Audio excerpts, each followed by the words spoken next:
All right, before I start tallying these, I'd like you all to log into Blackboard because there are some photos that we're going to be using today that you need to get from today's learning plan. So in learning plan 5 and 6, at the bottom, way down, way down, there are 3 different files. One's called Images, one's called Kelby Photos for Chapter 6, one's Kelby for Chapter 8. We're actually going to need all 3 of those eventually today. So go ahead and click on those and get those downloaded so that you can access those for the lecture that we're going to be having. So get all 3 of those. So the Images 6 and 8.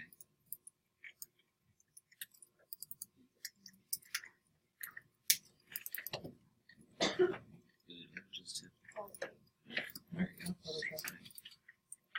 What was last semester? Yeah, I'm pretty sure.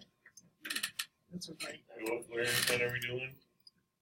All 3 of them in learning plan 5 and 6. Okay. Oh, that's a long one. And they're fairly big, so it'll take a little bit. What? That's a class exact.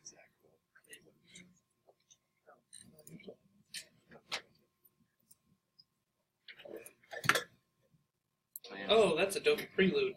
That's not You don't what I want that wanted. yet. Dude, you're such a- So the first half that we're going to do is a quick review of Photoshop techniques, but we're going to be specifically applying them to photographs rather than what we were doing maybe in the class period where we were just following directions and learning techniques. Now we're going to actually apply them to improve photos and then specifically to improve your photos. So the ones that you've been taking so far for this class, I've asked you to have on your SD card or jump drive or something so that you can pull them up and edit them when needed. So we'll get to that eventually. And we're also going to talk about 2 other techniques today, making panoramas, taking the photos first, doing the photography side of it, and then using Photoshop software to actually merge them and create a really cool panorama. And we're going to talk about HDR photography, high dynamic range, how we in camera get the images that we need to create this, and then how we use software in Photoshop and Camera Raw and everything that we have to actually make these really cool prints. So that's the plan for today. So, is everybody up and running with Photoshop? Still downloading files. Yeah, I don't have the images yet.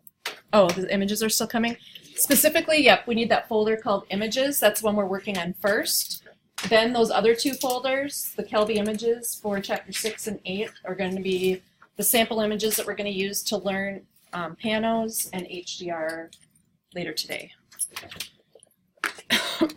In Photoshop. How many of you have been playing in Photoshop lately, or have you forgotten it since? Yeah. Okay, a little bit of a review. If you use it every day, this is all common sense and easy. If you don't use software every day, like me and Microsoft Word don't get along, and everybody laughs like, how do you not know Word? I'm like, I know basic Word, but don't ask me to do anything else in there because I don't use it for that. I use InDesign for layout.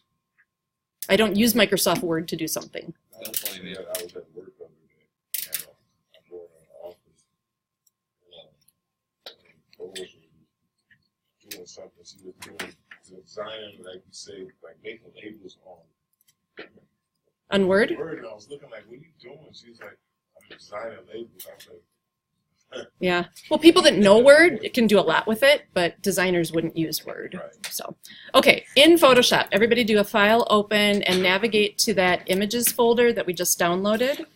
And the one that we're going to start with, if you have these alphabetical, it's going to be way at the bottom, and it's called Waves at Pier. So open that image. And first thing I want you to tell me is, how big is this image? Yep. 22 inches by 16.6 inches. At what resolution? How many pixels is this bad boy? 180 DPI or PPI? Pixels per inch? Yep. 4,000 by 3,000. Okay, so the overall size, if you go to image size, it's where we can see all these details. Remember long ago, this is where we would do resizing, and we will continue. So This image straight out of the camera, which this is a 34 megabyte image. It's 4,000 pixels by 3,000. That's what my camera records at a physical size. And it gives me 180 pixels per inch. A lot of cameras record at 72. This one records at 180. So if this were 72, it would be almost twice as big. It would be like 44 inches by 30. So this is all the pixels that are available, and depending on how you squish them together or let them be 72 dpi is how physically big your image is going to be. So that's our first thing that I just wanted to start with and remind you about. Does anybody remember? I'm going to pull down, you don't have to do this, but from the ruler, I'm going to pull down a line and I'm going to put it on the horizon line over here. Did I get Lake Michigan level? Nope, never do. Did it look terrible at first? Maybe not. So back in the old days, we had to go image, rotate canvas, 0.5 degrees, and see how much that would tip it. That was the only way of doing it. And if that was too much, you'd have to back it up. It was all guesstimating. Do you guys remember the straightening technique that we know in Photoshop now? Anybody want to? What tool do we use to do that? Huh? The crop tool, yep. So go into the crop tool, and then at the top in the options bar, there's the straighten button. Remember that one? We click on the straighten button here, and then we come out with our cursor and we draw a line left to right over the existing horizon line. Not what it should be, over the existing. And what it's going to do is automatically tilt it to make it level, and then it's going to crop it for you. And that's something that's new in the last few versions of Photoshop. It used to just tip it for you, but then you would have white space wherever you didn't have any pixels, so you'd have to crop it yourself. So it's showing you how it would crop it. If you're okay with that, you can accept it and hit, yes, return on your keyboard, or the check mark at top, either one. So with your landscape photos, that's one of the first things I want you to check. Is the horizon line straight? If the horizon isn't as obvious as water or something like that, you still can usually see a horizon line, and what should be level, you should always check that. That's really important. Okay? Everybody good with that? All right, let's go back to the image size, and we're going to talk about resolution. And we want to make it, let's say we want to use this on the web, and we've been told that it should be 7 inches wide and used on the web. Who remembers what we do here, or what's important? Pardon? Lock what? This thing? Okay, we want to keep that locked? Yeah, with that locked, if we change the width to 7, it's automatically going to change the height to whatever it has to be to keep the same proportion. And that's usually what we want. We don't want it being wonky. Unless they told us it has to be 7 by 3, then we're going to have to type in exact numbers. How about this checkbox? Who remembers what that does? Resample. Like lower the resolution and they get all pixelated. That checkbox gives Photoshop permission to throw away pixels, which is important when we're going smaller, right? Because if we tell this to be 72, but we don't give it permission to throw away pixels, it's just going to make it bigger and bigger and bigger. But by checking this, we're giving it permission to throw away those extra pixels or to add extras if we were getting bigger, which is not usually a good thing. So this is going to allow us to throw away pixels. So the first thing I would probably do is go and change your resolution to 72 and keep that resample checked. And notice it went from 34 megs down to 5 megs. It went from 4,000 to 3,000 down to 15 by 11. So it threw away a lot of pixels, but it still looks good. However, our physical size is still ginormous, right? So how do we change that? What Kayla had said was, typically, we go up here, and then we change this one to be, whoops, I meant to keep that on. I just get confused. Sorry, undo, 72, and then we want this to be 7 inches. So we tell it to be 7 inches wide. It automatically figures out our depth of a height of 5.25, and it keeps it at 72 dpi. And then if we say, okay, which I want you to do, We look at it and we go, oh my God, that's not 7 inches. What happened? What's going on here? It really is. Just really zoomed out. Yeah, our view right now, or at least mine, is 25%. I can see that up in the top tab, and I can see it in the lower left tab. So if I want to see it at 100%, there it is. I just did a Command plus to zoom in, zoom in, zoom in, zoom in. And that's literally what it would look like on a screen. That would be a 7-inch 72 DPI on your screen. All right. Let's close that, but don't save over it. So close the file and say, no, don't save. And then go and open that same picture again. Waves at the pier. And now you're told for a magazine, this has to be a 4x6 at 72 or at high res. First things first, we have to fix our horizon line because we didn't save anything. So use the crop tool and straighten it out again. And then it needs to be a 4x6 at 300 DPI. So under image size, we are going to change our resolution to be 300. And I unchecked this. I don't want Photoshop adding pixels. I wanted to use the existing pixels that we started with. So it went down a little bit when we cropped it and tipped it and had to get rid of some pixels. But this is the original size. I mean, after we straightened it, not cropped it. But I said, I unchecked this and said, you know, don't add pixels. Use what you've got. But then I changed this to say 300. Okay? So now we have a 13-inch by 9-inch at 300 pixels per inch. But we want it, I'm going to say okay. So at least now we have a high-res image. But what we specifically want is a 4x6. So if you ever want to do all of those in one step, you can come up to your drop-down in the crop box up at the top left, and you can choose the option that says W by H by resolution, width by height by resolution. And in here you can type in your exact measurements, 6 wide, 4 tall, 300 pixels per inch, and it's going to show you a box. And now your option is, okay, where do I want that to be? I can have it be like this and cut off some of the sky. I can have it be like this and show all my sky, but less rocks, or I can have it right in the middle. From a composition point, what do you think is best? What should we get rid of? Sky is probably my vote too, yeah. And if you wanted to further enhance this so that, I mean, right now this is great for the rule of thirds, right? We have this like splash going on right here. If you maybe wanted this to be more of your exact intersection point, you can always come down and do some scaling like this. Whatever's inside of these the marks is going to be the 4x6 picture.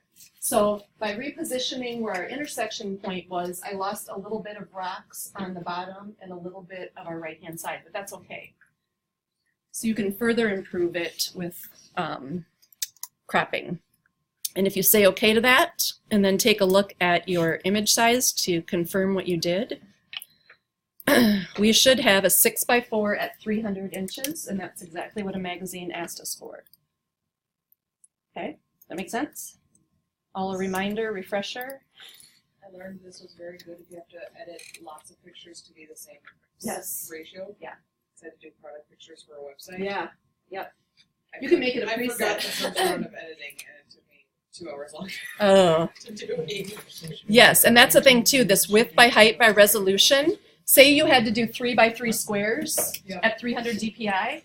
After you created one, you could make it a new crop preset, and you could just click on it and use it over and over and over again. So yeah, there's a lot of, and actually something that we haven't talked about ever is actions in Photoshop. Has anybody heard of them or use them? Basically, it's like a recording device. You hit an action and you name it, well, that's not a good example. What's a better example? Just taking maybe your original files and making them from your camera and making them all from, oh God, I'm not explaining this well, sorry. I'm trying to think of a good example.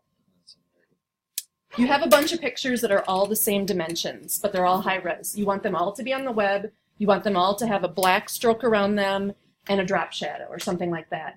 You open one and you start running this recorder, And every step you do on that one picture is recorded. All the things you decide to do, the drop shadows, whatever, is all recorded. And at the end, you hit stop, and then you name it, you know, My Web Photos, whatever. From then on, you can batch pictures. You can take everything in one folder, and you can set up a folder over here. So these are your originals, and these are going to be your optimized for web. You can run that action on everything in this folder, and it'll go through them, open them, do it, spit them out into this folder. It's very cool. It's very good for workflow. So actions are something that maybe I should put back into Photoshop or find a way to talk about again. Maybe I'll find a crash course on them because it is really helpful. If you're ever doing anything automated over and over, it's awesome. All right. Let's close this image and don't save it. And then I want you to open from that same folder, Beach Dogs 2. Beach Dog 2. Anybody get it open in something other than Photoshop? Okay, good. Camera raw. I did, because apparently the last time I used this, I forced it open in Camera Raw. We've talked about how RAW files, the CRWs and the NEFs on the Nikon, have to open in Adobe Camera Raw first. You can also open JPEGs in Camera Raw, which is very cool. So let's do it that way. I'm going to just say close or done, cancel. Huh? Okay, you need Beach Dog 2. Everybody also open Bridge, please. And I want you to get Adobe Bridge showing all of our images in this folder. So drill down to this folder.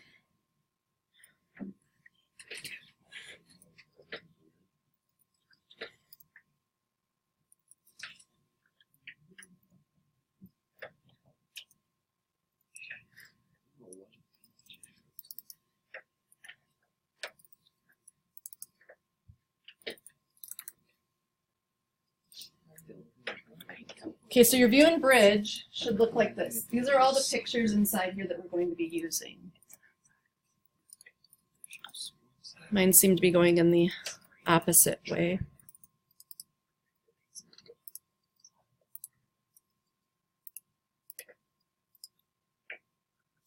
That's kind of weird. And in Bridge, I want you to click on, just single click on 2geese.jpg.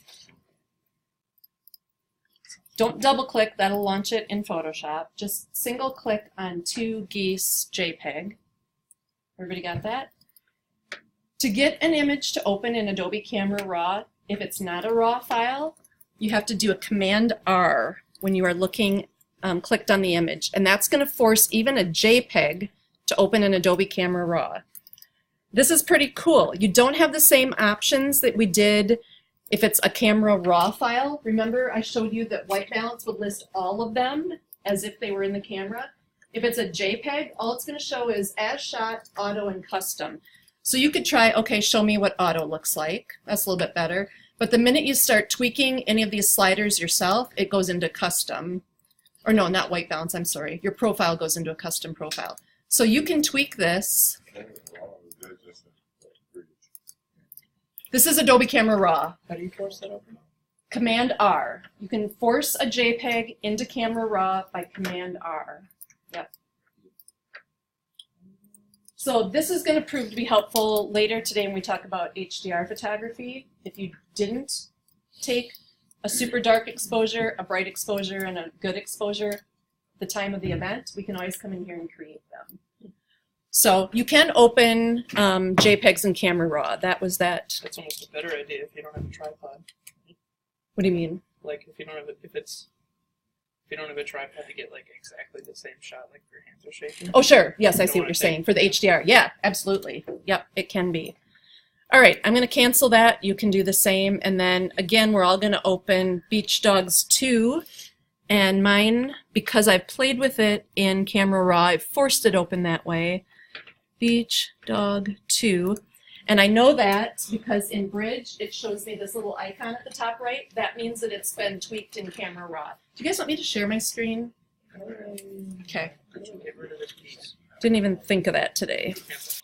So, like I was saying, if you've ever forced a JPEG open in Camera Raw, or if you've ever opened a Camera Raw file in Camera Raw and done any tweaking, it's always going to have this little icon in Bridge right down here at the top right of the image to tell you that it's been in Camera Raw. So when I go to open this, it's going to jump into Camera Raw first, and I'll join you in Bridge, or I'll join you in Photoshop. There we go.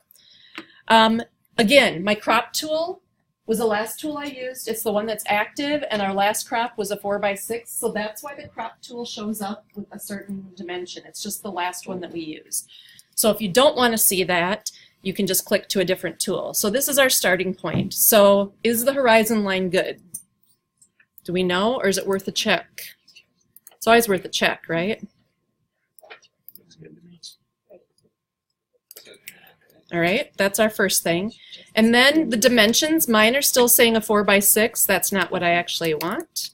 So I'm just going to change that to original ratio and say okay. So all I accomplished now was just fixing the horizon line. I would like you guys to make this a 5x7 vertical shot. So the 7 inches is the tall, 5x7 at web resolution, and I'd like you to use the grid of 3s to make a logical crop and tell me what you come up with.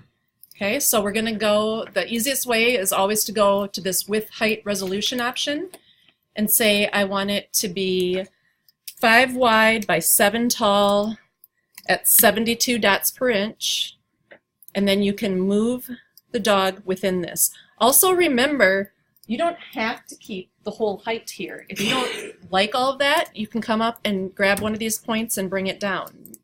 And then maybe move your grid point around a little bit.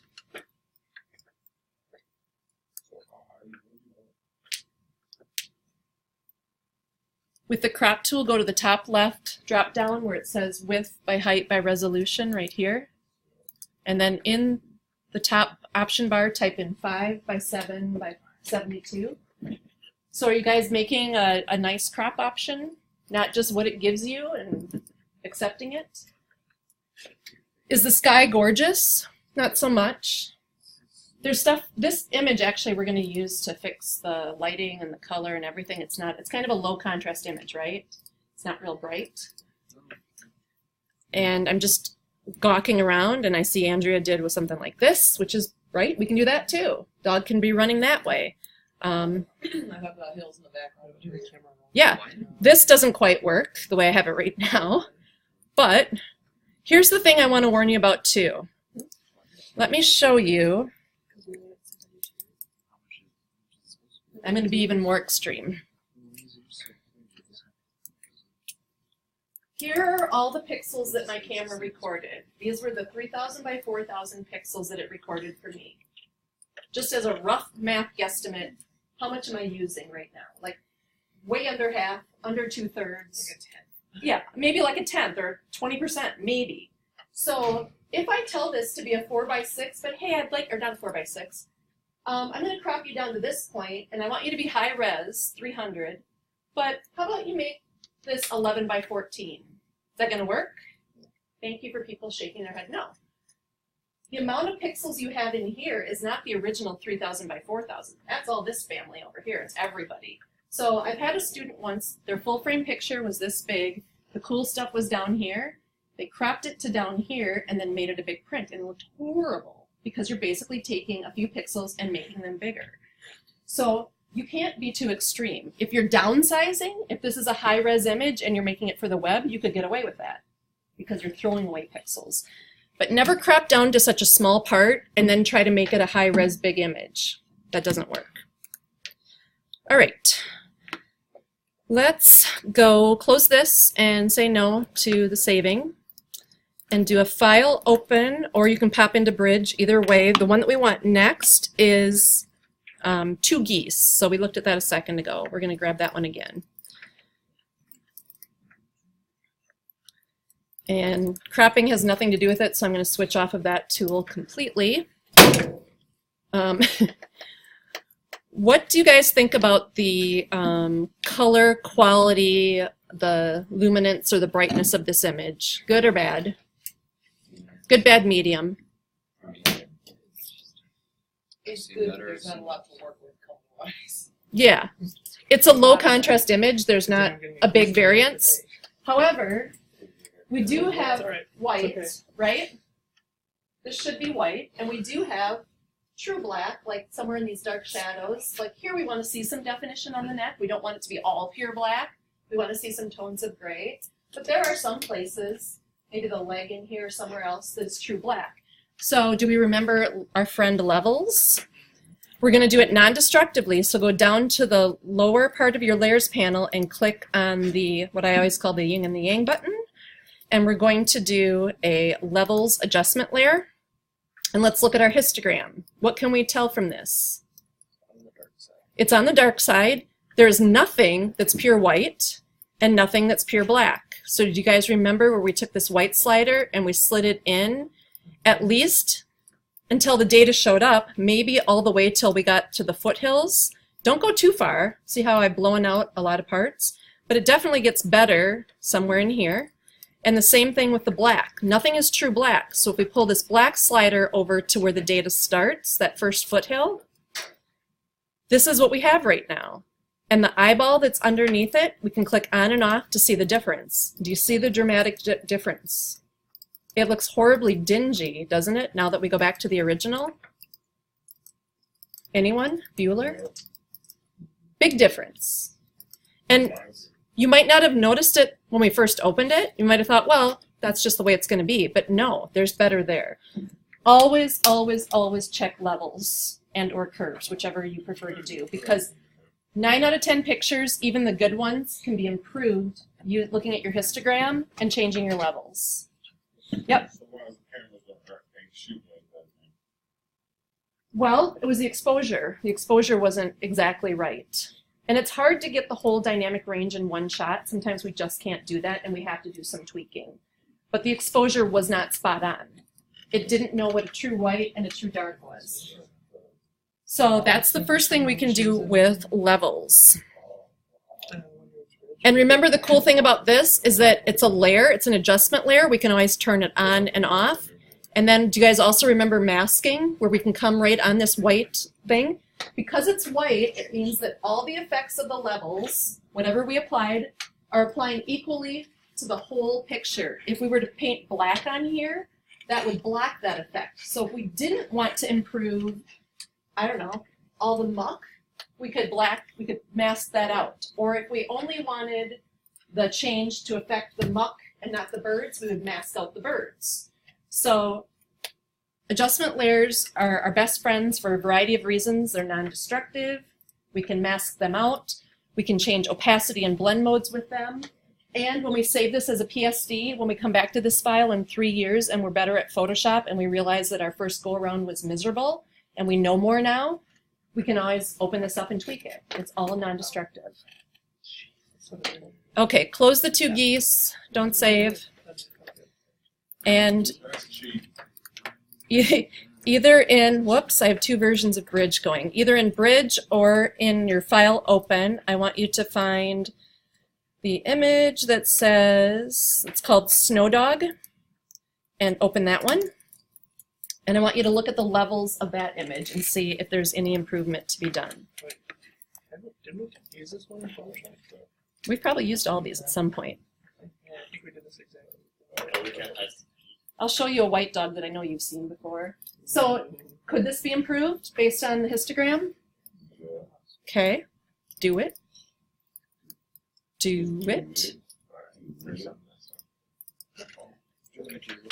And again, I think it's always interesting to turn that eyeball on and off, either right underneath the histogram or down in the layers panel, to really see the difference that you're making. This is kind of that dingy, I didn't have my white balance right in camera. Snow throws it off. It thinks everything is 18% gray. It made the snow 18% reflective gray, not the bright white that it was, because your camera couldn't comprehend that it was really that bright. So a lot of your winter pictures are going to need tweaking, and checking their levels is the quickest and best way to do that. Okay, close that. Don't save it. Let's go back to the goose picture, the JPEG of the two geese, which should also be in your recent or whatever. Grab that one again. Let's click on the adjustment layer for levels again. And instead of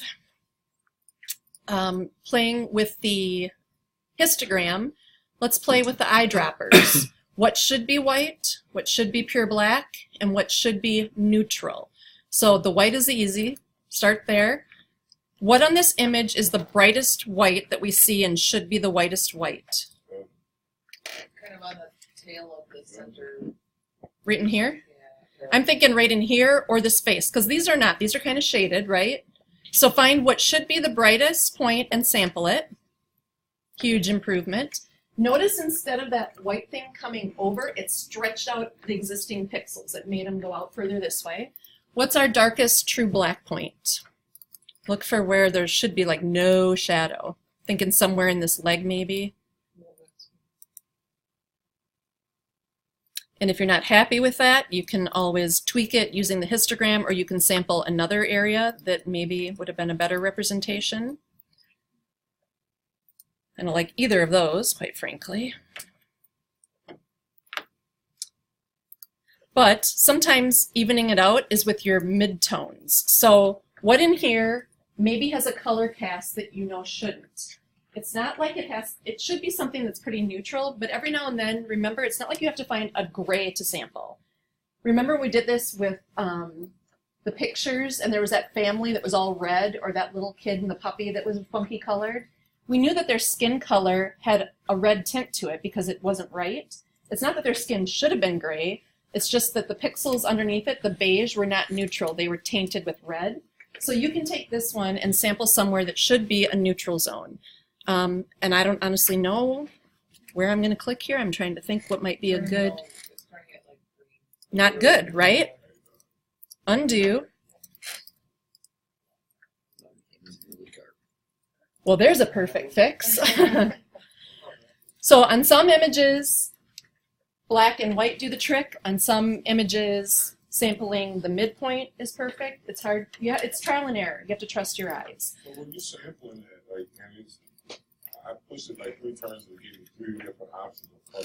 Like, You take, for example, I clicked on the white sampler. I pushed it 3 times and clicked and shaded, then it did it again. And shaded. Well, just do it once. You're only it's always sampling your last point. Whatever one you click last is the one it's sampling. It's not really sampling 3. It's just the last of the 3. All right. Okay? So you take that and you go find what should be the whitest white. All right, let's just reset this to where like a starting point. So if you look at your history window, that's going to show us everything we've done, so we can just kick back to the open point. Now with this kind of dingy picture, I'd like you to go and instead of doing anything in levels, let's go to a curves adjustment layer. And in curves, we have our little friend, the targeted adjustment tool, the hand with the up and down arrows. Whenever you see this option in a tool, this is an awesome one to have because you can use this really intuitively. So click on that, and now whenever we hover over a certain area, it's automatically going to show us on the histogram and on the curves, this is the zone that we're sampling, is right here. We don't have to guess where we're putting it in our curve. But if we're thinking, you know what, this white part needs to be brighter, I'm going to click and hold and pull up, and it's pulling the curve up. Do you guys see how it's doing that on mine? Or pulling the curve down. It's making it brighter at that exact spot. So you can go to the areas that you want to be brighter and pull up. You can go over to the areas that you want to be darker and pull down. So you can sample anything in this image, and it's going to automatically put a point on the curve that corresponds to that luminance from black to white pixels, and it's going to tweak that spot on the curves. And every pixel in this image that is in that stack of data points is going to be tweaked. Remember, you don't want to go crazy. 3 to 5 points on a curve is plenty and almost too many. But visually you can go around and say, you know what, this is too bright. I've lost detail here. So you could click in this zone on the chest of the bird and pull down and try to recapture some detail. Wow, look at how cool we can make this. Check out that curve I made. Not good. Okay, I'm going to close it and clearly not save it. You're telling me that's not a masterpiece right there. Let's see. Let's open in Bridge the image called Tulips JPEG.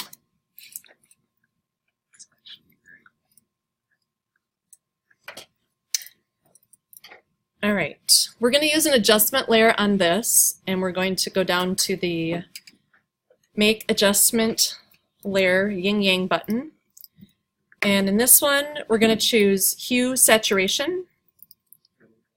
And it made a mask of hue saturation, and now we can do a lot of things. We can pull the hue around and change the hue of our flowers. Or we can pull the saturation around. We can make them super saturated or desaturated. Let's pull them out and make them desaturated. So pull your saturation all the way to the left. Keep your hue at the 0 point so it's authentic to what it was. And now let's practice masking. Down in your layers panel, make sure that the little white line is around your mask down here. And remember, the mask is white, therefore we're going to paint with black. So make sure that black is your foreground color over here at the bottom of your toolbar. You're going to grab a brush, and then depending on if you want a hard edge or a soft edge, you're going to make your brush bigger or smaller. And then I can see I have a soft edge brush up here. I'm going to do this very sloppily, but I'm going to show you. I can paint with a brush. I can paint in the mask, and what that does is it shows everything that's black here in the mask. Hue saturation or desaturate is not affecting. Therefore, I'm bringing the color back of what was underneath it.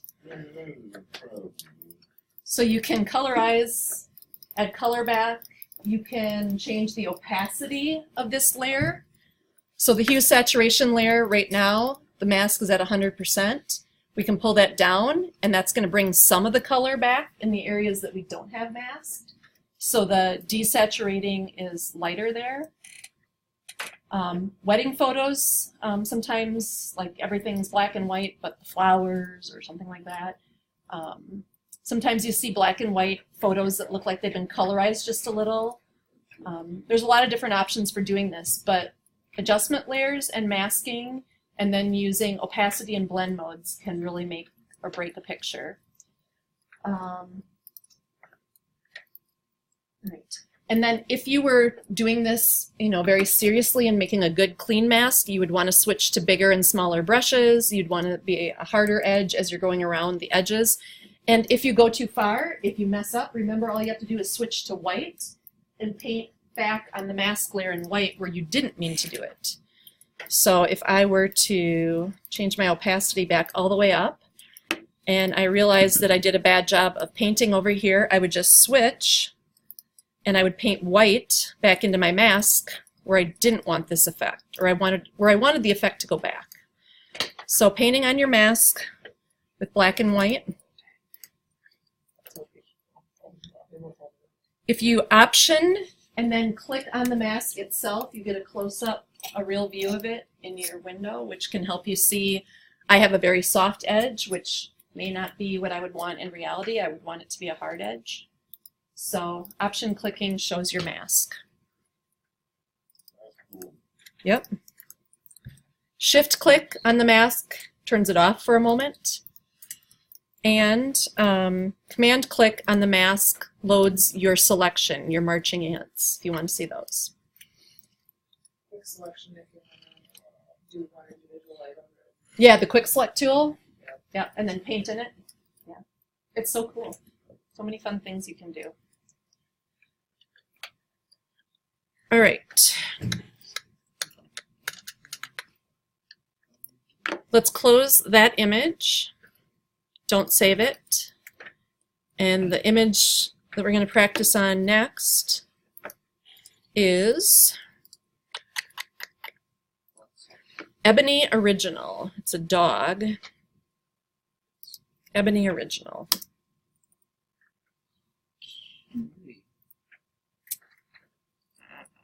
All right. You guys remember shadows and highlights when we did that in Photoshop? And we would bring back detail in just the shadow or the highlights or both? It doesn't exist as a adjustment down here. Shadows and highlights is not in this list. Where we can find it is up in the image adjustments. We find it. But now if we do it this way, it's destructive. We can't go back and change our mind. And we don't want to do that. We always want to work non-destructively. So do you guys remember what we need to do to make this work non-destructively? Yep. So click on your original layer on the lock to make it a regular layer, and then or you can convert to Smart Object. A Smart Object always remembers its original state and can go back to it. So it looks a little different. It has a little icon in the lower right. But now we can do that as a smart filter. So we can go up and do image adjustments, shadows and highlights. And here is the slider. And if we open the shadows, see how much more detail we're getting on the dog?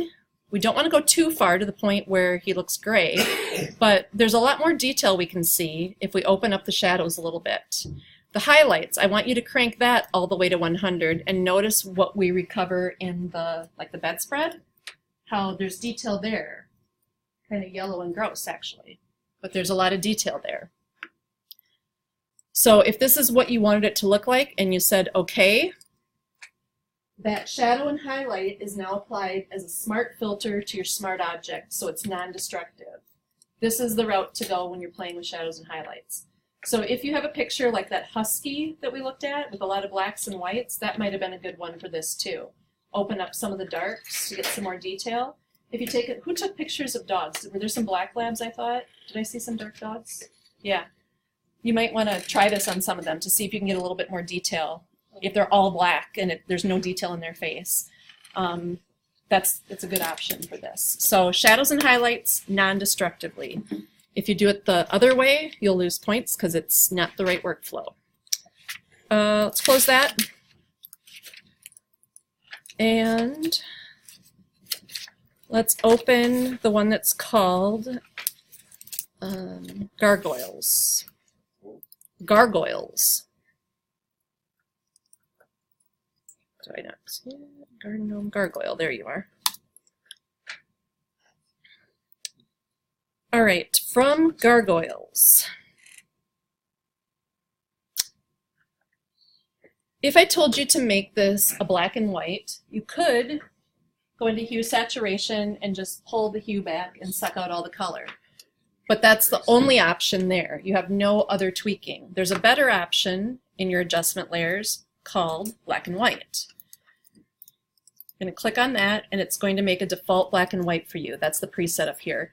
You can look through these other presets and see if they maybe are what you're looking for.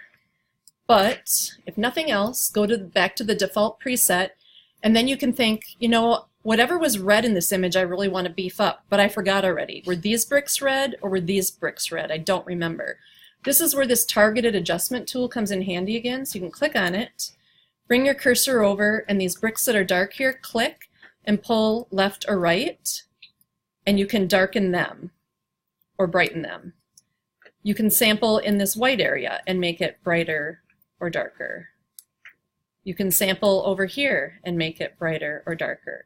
So you can really make a custom black and white, not just the desaturated version that hues and saturation that adjustment layer would give you.